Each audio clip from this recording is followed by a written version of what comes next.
বিপুল নীল জলরাশি, চারপাশে সবুজের গালিচা। এই তো লালাখাল, আমাদের আজকের জার্নি।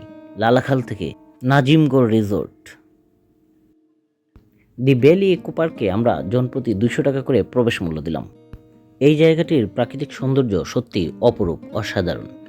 আমরা লালাখাল দেখে যখন নাজিমগড় রিসোর্টে ঢুকলাম, মনে হলো প্রাকৃতিক সৌন্দর্যের আরেকটি জায়গা, আরেকটি নিদর্শন আমাদের জন্য অপেক্ষা করছে। প্রথম দেখাতে মনে হতে পারে এটি একটি বাগান বাড়ি, ফুলে ফুলে সাজানো এবং সুন্দর পরিপাটি করে রাখা। সাইদ ভাইয়ের পাশে বসা এই ফুলকে আমরা চিনি না। ভদ্রলোক আমাদেরকে দেখে ছুটে চলে গেলেন তার মায়ের কাছে। এদিকে আমরা ব্যস্ত হয়ে পড়লাম ছবি তুলতে। আমরা আমাদের মতো করে ঘুরতে লাগলাম, দেখতে লাগলাম প্রাকৃতিক সৌন্দর্য। দেখেন তো এটাকে চিনেন কিনা? হ্যাঁ, এটা ফিফা ওয়ার্ল্ড কাপের বল, কিন্তু এত বড়। আমার তো দম বন্ধ হয়ে আসছিল, মনে হচ্ছিল যেন এটার ভেতরে ঢুকলে আর বের হওয়া যাবে না। দুই বান্দাকে দেখলাম এটার ভেতরে ঢুকে খুব দৌড়াচ্ছে এদিক ওদিক। ভালোই লাগছিল তাদেরকে দেখে, কিন্তু ভয় হচ্ছিল আমি পারবো না।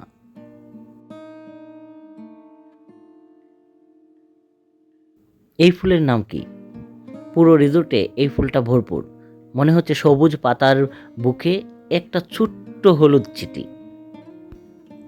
রিসোর্টটা যেমন সমতল ভূমিতে আছে, তেমনি টিলার উপরে আছে। টিলার উপরে মূলত সৌন্দর্য। টিলার উপর থেকে পুরো রিসোর্টটাকে দেখলে মনে হবে একটা বাগান বাড়ি। সেই বাগান বাড়িতে যে কেউ ঘুরতে যেতে পারেন। মনে হবে এখানকার প্রতিটি পদক্ষেপ, প্রতিটি স্থান, প্রতিটি কাজ অত্যন্ত নিপুণভাবে করেছেন নিপুণা কারিগর। সবাই যখন এদিক ওদিক ঘুরে ছবি তুলছিল, আমি তখন তাদের ভিডিওগ্রাফি করছিলাম আর ফুলগুলোকে দেখছিলাম, কত মনোরম, কত স্নিগ্ধ।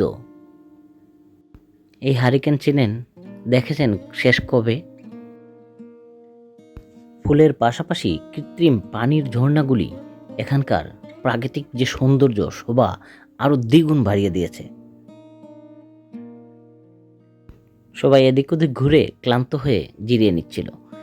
আমি আয়াতকে জিজ্ঞেস করলাম, কি অবস্থা, তুমি কি ক্লান্ত? আয়াত বলল, না আমি ক্লান্ত না।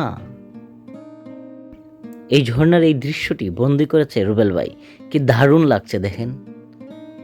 আমার মনে হচ্ছিল এখানে বসে একটা দিন পার করে দিই। পানির যে কলখর ধ্বনি শুনতে কত শ্রুতি মধুর।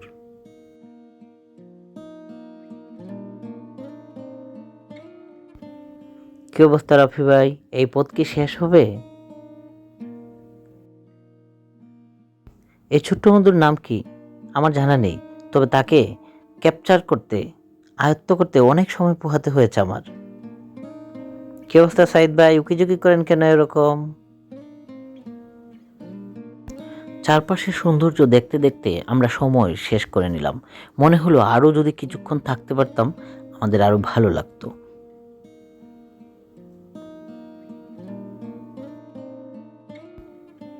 দেখেন তো চিনেন কিনা এই বন্ধুকে? তাকে দেখে তো রীতিমতো আমি ভয় পেয়ে গেছিলাম। তাদের লেগুন পুল বা সুইমিং পুলের কথা না বললেই নয়। আমরা 3 জনের জন্য 3টি টিকিট নিয়েছিলাম। পরক্ষণেই আমাদের একজন বলল তিনি নামবেন না পানিতে। আমরা সেটি বলার পরেও তারা টিকিটটি রিটার্ন রাখেনি, যা খুবই বাজে দেখিয়েছে, এবং তাদের এই অপ্রীতিকর ব্যবহার আমাদেরকে খুব আঘাত করেছে। তাদের এখানে খাওয়া দাওয়ার কথা চিন্তা করেছিলাম আমরা যদিও, কিন্তু তাদের এই ব্যবহারের কারণে খাওয়া দাওয়া না করেই আমরা ফিরতে হয়েছে। যাই হোক, ওভারঅল তাদের রিসোর্টটি খুবই সুন্দর এবং ভালো।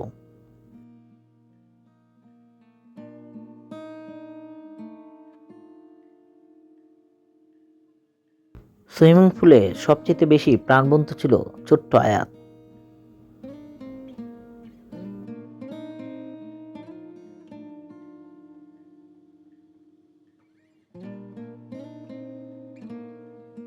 লালাখালের নীল জল আর নাজিমগড় রিসোর্টের সৌন্দর্য আমাদের স্মৃতির পাতায় অনেক দিন থাকবে।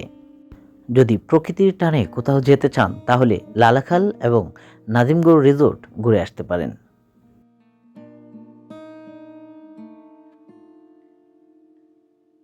পরের ভ্রমণে অন্য কোথাও দেখা হবে। ততক্ষণ পর্যন্ত ভালো থাকুন। আল্লাহ হাফেজ।